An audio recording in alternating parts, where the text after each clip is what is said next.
Hey guys, this is the Human Story, Chapter 13 for Sean's class. This is kind of just a summary of the chapter. So there are three parts to the chapter and kind of an intro.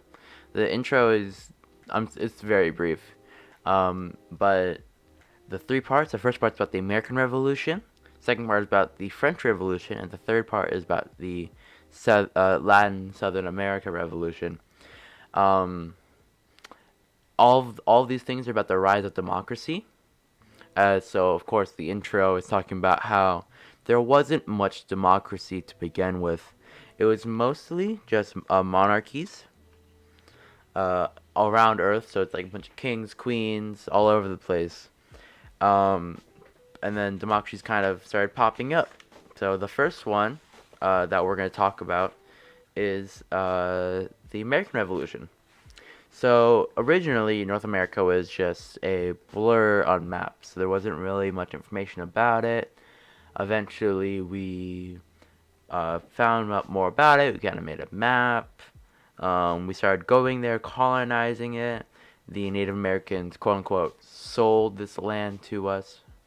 Um, so then talks about the person that started up, that bought the area that's now New York, a person that bought the Bronx. Anyways, democracy was actually kind of common in these small colonies. The people kind of ate with the leaders and they kind of all voted because they're small and it worked really well. Um, However, the Europeans were white. The Indians were not white, so we are kind of assholes to them. We were also kind of assholes to imported blacks. They were even below Indians in this kind of ranking. So they didn't get a vote, and women obviously didn't get a vote. Um, and then the guy that wrote Amazing Grace, he talks about him. Now we're on to 218. Now we're starting to import slaves into America, and eventually we formed the 13 colonies.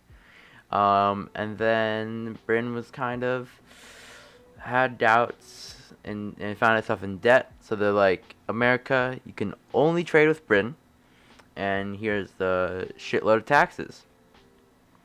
And then America also wasn't represented in Parliament, which is like British government, if you don't know. Um, and so we're like, fuck you. We're throwing your tea in the ocean. The tea's in the ocean now. Uh, and then we kind of just revolt and we fight, and then we start a war and we fight them some more. We make a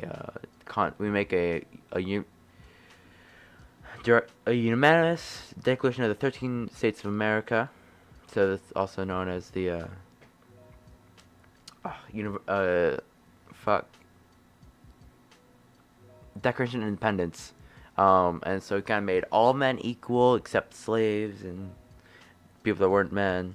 Anyways, now we have some problems because Thomas Jefferson loved democracy.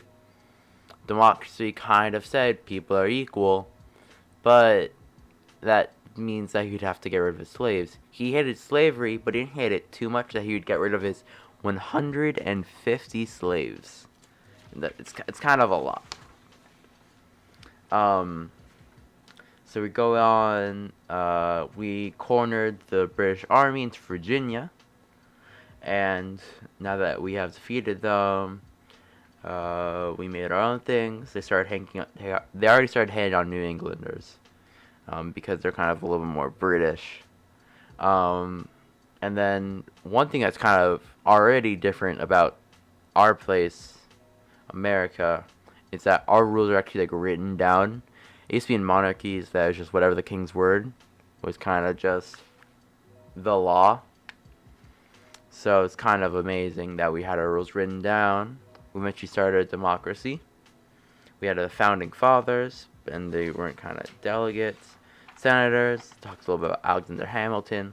Next page. Wait, no. Sorry. I flipped to the wrong page. Now, the delegates kind of didn't want slaves to be citizens. That means they'd have to end slavery. So they kind of made a compromise. They just stop slaves from being imported into America. So people thought it's just, oh, slavery is just gonna die out, But no, we had to have some other things happen for slavery to die out. And then they try to give people more citizenship by, but those people that weren't Indian slaves or women. Eventually, we had the civil rights movement. We had a civil war. We kind of just pushed the Indians into reservations. Didn't treat them that well. And then yeah. And then now we're on to the second part, which is about the French Revolution. This part kind of gets a little bit more complicated, and the third part's even more complicated. This is the one that I understood the best, or I understood the American Revolution the best because I've studied it, So, about 13 years after, the French at that time was like the shit, They do something, everyone else copies them because they're just so cool, They dress a certain way, everyone else dresses a certain way. Their language was like fancy, and then at this time, they had Louis XVI. He was in the throne for 15 years. He started when he was 19. He's a little young. He has his nice wife, Marie Antoinette. Marie Antoinette, you might recognize her name.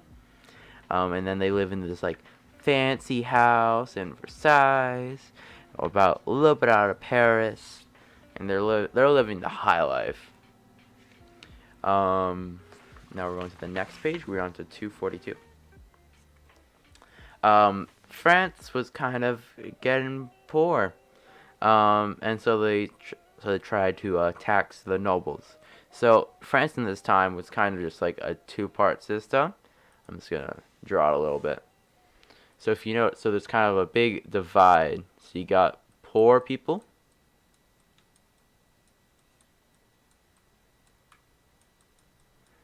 And then you have the rich people.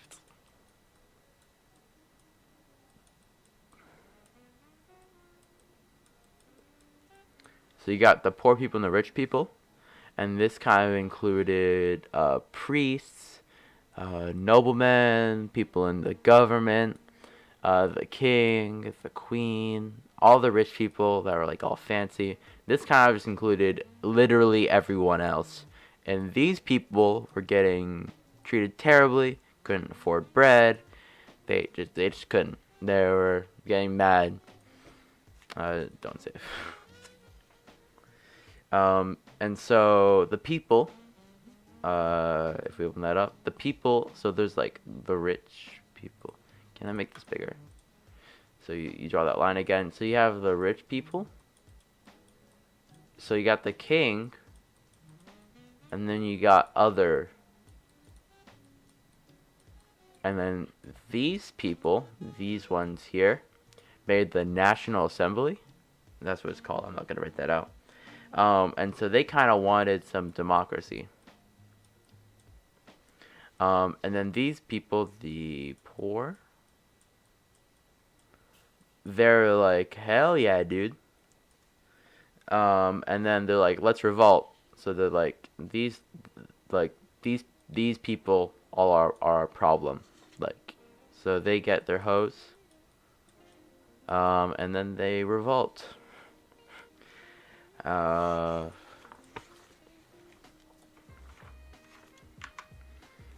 we're on to 226. I hope the MS Paint helped you understand it a little bit better. Oh, wait, no, sorry. We're at 225. I kind of skipped a page. My bad. So, one thing that kind of drove the revolution was people were hungry. Bread was super expensive. And then they're like, come on, like bread's like the Frenchest thing. So you want to have at least, you don't want it to be expensive. So then it kind of like, we're a bunch of people. They were good at what they did. They killed people. They lynched a few aristocrats, burned some barns. And then the National Assembly, they kind of just gave them a little bit, some grant, something to the peasants. Then they kind of all agreed to surrender because it's a big thing. Then the National Assembly then approved the Declaration of Rights of Man. These were These were kind of like the Declaration of Independence, except they weren't declaring independence. They were just saying, like, people have rights, like food and shit. Okay, now we're actually on the next page. So this is actually like the main question about this would be a good critical analysis question.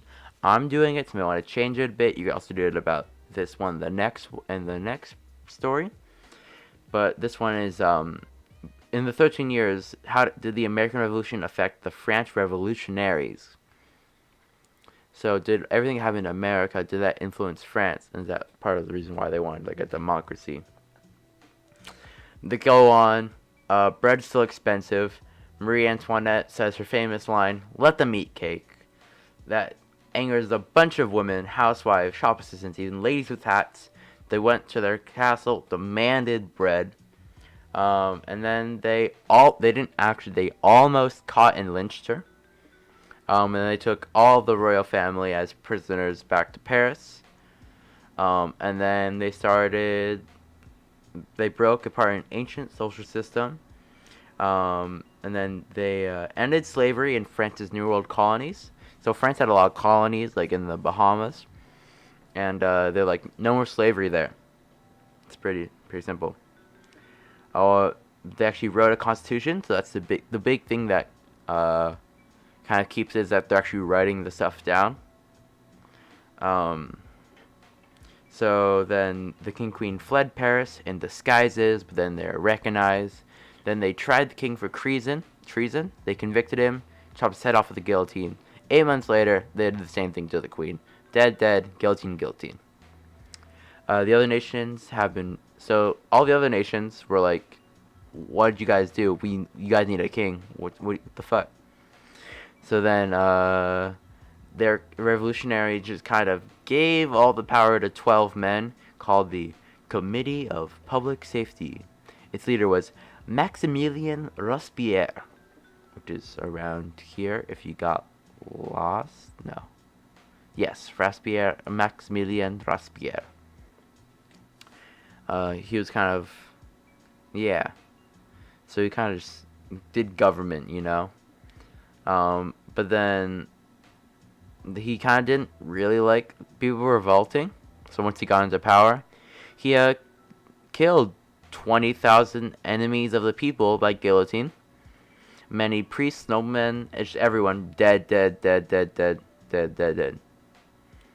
And then suddenly people kind of changed their mind about the terror. Robespierre wanted to address the legislature, and then he rang out, I don't know why I said this, down with the tyrant. It's kind of confusing. The chairman refused to give him the floor, so like the rest of the 12 people that had power. And then they gave him the guillotine. And that's when the terror stopped. So now we go into the next page. This is kind of the end of the France story. And it starts on a really, really good note where they, Did I skip another page? No, I didn't. So they had no king. And then they're like, in 1799, they gave power to a brilliant young general, Napoleon Bonaparte. And he made himself the military dictator of France. And they conquered most of mainland Europe. But then he ended up getting stopped by Britain, Prussia, which is now Germany, and Belgium. And then they they just left him on an island off the coast of Africa. They just kind of left him there, They didn't want to kill him. Okay, so now we're on to our third story, which is over here. And this is a map, if you need reference. So this is, those you need to know, this is Venezuela. This is Mexico. United States, you know that probably. This is Argentina. Colombia, Ecuador, Peru. That's pretty much it. Okay. So, South America was a lot of the community was just, people from Spain. So the Spain conquerors kind of just took over. They had control of, like, California up here, all the way down to the bottom of Chile. They had a lot of land. There's also a lot of Indians there. And so they're kind of just farming there. But then, the king and queen, they were so far away. They were like on Madrid. That's the people they're called the Creoles, and they loved the old world enough, but their destinies were in the new. For that reason, the new revolutionaries have shaken France. So they saw the revolutionaries in France and North America, and they're like, we want some of that. So then they were in their cafes and universities, and they talked with passion of democracy and independence. Uh, so now we're in Mexico. Mexico reference, you get it. Um, there's a guy, Miguel Hidalgo. So the different one. So it's about three revolutions. There is one by Miguel Hidalgo in Mexico. There's another one in Venezuela, and there's another one in Argentina. The one in Mexico is special because it's a lot of Indians were involved in the revolt. It wasn't just the Creoles. So Miguel Hidalgo, he was kind of a well-read small-town priest. He learned about Napoleon taking over Spain, so he's kind of a little bit scared. So he urged the local Indians to expel their Spanish government. Like we don't want these Spaniards here, because we don't want like that shit in our things. So Hidalgo got an army, and then they stormed the mount. They got to the mountains, but he didn't really have a plan. He was just kind of just killing people that were pro-Spain. Eventually, he got to Mexico City. Didn't really have a plan, so a lot of the troops just like left, and then he was kind of there alone. And then he got shot by Spaniards, and they displayed his head inside of an iron cage. It's a hard life. We're on to the next page now. Now this is the next guy, Jose Maria Morelos. There are two Jose's, so we're just gonna call this one Jose Maria Morelos. We're just gonna call him his whole name, or Morelos. So this guy, he is in Venezuela. That's his homeland. He's like, I saw Hidalgo, but I got a plan this time. Okay. So he insisted on equality of Indians and whites. He's kind of just like pro-democracy guy, you know, or not really democracy, but he wants people to be equal. Oh no, sorry, Maria Morelos. He was actually in Mexico. I forgot. My bad. So he kind of just did it really well. He crushed Spain's army, and Mexico was free from Spanish rule. First country freed. So that's the only country where. Now we're on to the next one. So one of like the best of the Creoles. He was kind of half George Washington, half Napoleon. His name was Simon Bolivar. If you know I know there's one in Culver City. There's a little empanada bar type place called Bolivar. It's named after this guy. It's Venezuelan food. So he was born into wealth in Venezuela. He was kind of a player. He pursued women, married one who died. You know, shit happens. So then he's like, I'm gonna make my native land free. So he's back home now. He's in home. He's in his late 20s, and then he made a little group of Venezuelan rebels, and then they were kind of cool. They kind of just captured people, killed them. So his first plan was to free Colombia. Colombia is neighbors with Venezuela. So he continues. They climb some mountains, you know, as you do in South America, apparently. And then they killed people. Bolivar, president nation that combined three countries. So he took over this, took over that, took over Ecuador. He's the president of this land. So he liberated them. Spaniards were kind of gone from this area and this area. And eventually this area flooded out. So this is kind of like the northern part of the Spaniards. And then there's the second Jose. Jose de Martin. He was born in Argentina, and he basically took over Argentina. He freed the South from Spaniards. So South America, free from Spaniards because of this guy. So San Martin. That's the second one, right? Sorry. Yeah, San Martin, the guy that liberated Argentina, he's now liberating Peru.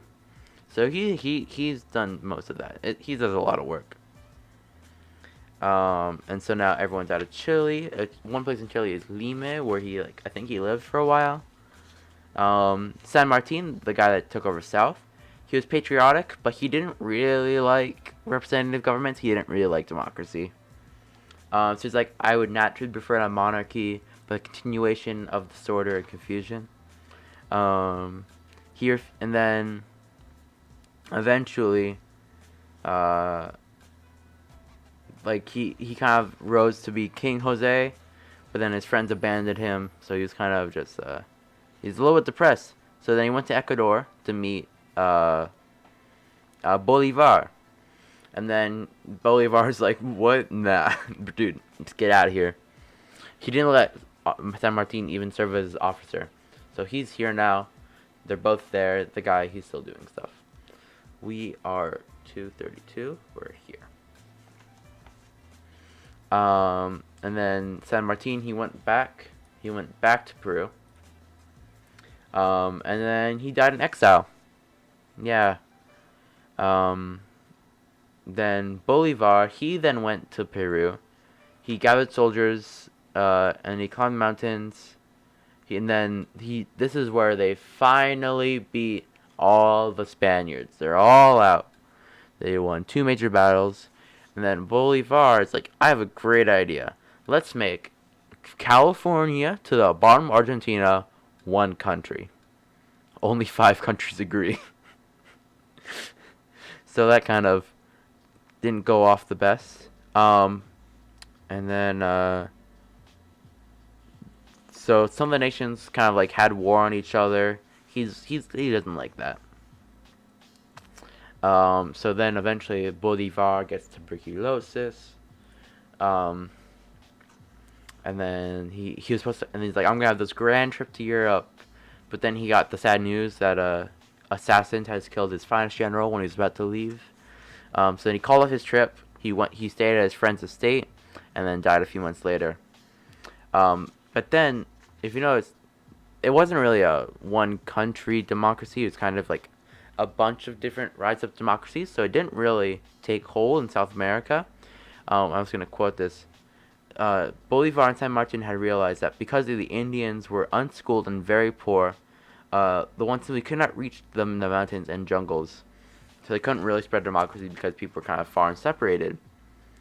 But then in the last half of the 20th century, did democracy take root in Spanish America? And that's kind of it. So you can, if you have any questions about that, you can ask me. Send me an email or something, or you can use that as your critical analysis question. Yeah.